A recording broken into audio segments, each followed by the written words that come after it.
पासून आपण जे करतोय त्यात.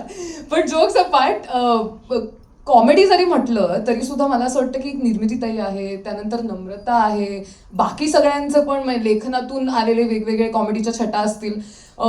तुला या सगळ्यांसोबत काम करताना किती मजा आली आणि तुझ्याच कॉमेडीमधला एखादा वेगळा रंग तुला सापडला का या सगळ्यांसोबत काम? मी सगळ्यात पहिल्यांदा कॅमेरा जेव्हा बघितला तो मी निर्मितीताई ची सिरियलमध्ये मी काम करतो, गंगूबाई नॉन मॅट्रिक या सिरियलमध्ये मी पहिल्यांदा कॅमेरा बघितला.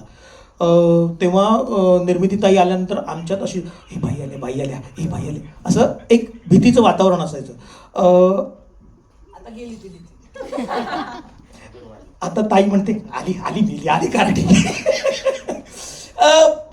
पण आम्ही ना तिकडनं शिकत शिकत मोठे झालो. म्हणजे तेव्हा पण निर्मितीताई कान पकडून सांगायची की असं नको, असं रिॲक्ट कर, असं करून बघ, हे करून बघ. आणि ह्या सिनेमाच्या वेळेला पण बऱ्याचदा असं करून बघ काय होतंय, हे करून बघ काय होतंय. तर निर्मितीताई आजही तशीच पाठीशी उभी आहे. मला ललितविषयी सांगायचं आहे की ललितसारखा ॲक्टर मराठी इंडस्ट्रीमध्ये आहे, इतका गुड लुकिंग आणि इतकं जबरदस्त काम करणारा. हे मला असं वाटतं की आपल्या मराठी इंडस्ट्रीतला हा सुपरस्टार आहे. फार जबरदस्त काम करतो ललित. शशांक सरांसारखं इतका एक्सपिरियन्स असणारा माणूस, इतका अनुभव असणारा माणूस कुणाबरोबर काम केलंय आणि कुणाबरोबर काम करावं लागतं का. तर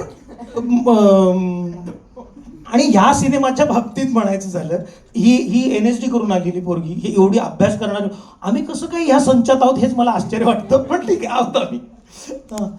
तर ह्या संचाबरोबर काम करताना ऋषासारखा लेखक, दिग्दर्शक, निर्माता सोबत आहे. तर ह्या संचात काम करतानाच एक वेगळी एनर्जी होती, मजा येत होती.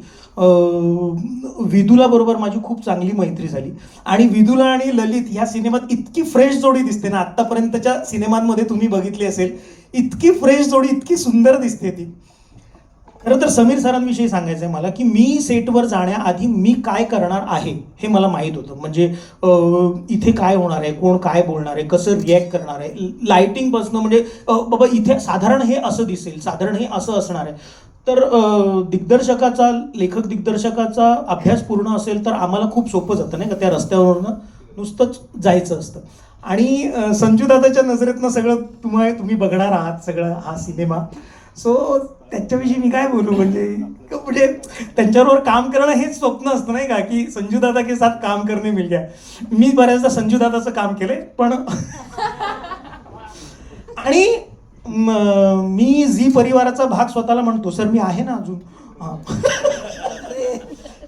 तर झी परिवार ज्यांच्या पाठीशी उभं आहे त्यांचं घर कुटुंब सगळं सुखाचं होतं. तसंच ह्या कुटुंबाच्या पाठीसुद्धा झी आहे. सो आमचं घर छान होईल असं मला वाटतं. वा वा, क्या बात है. कुशल.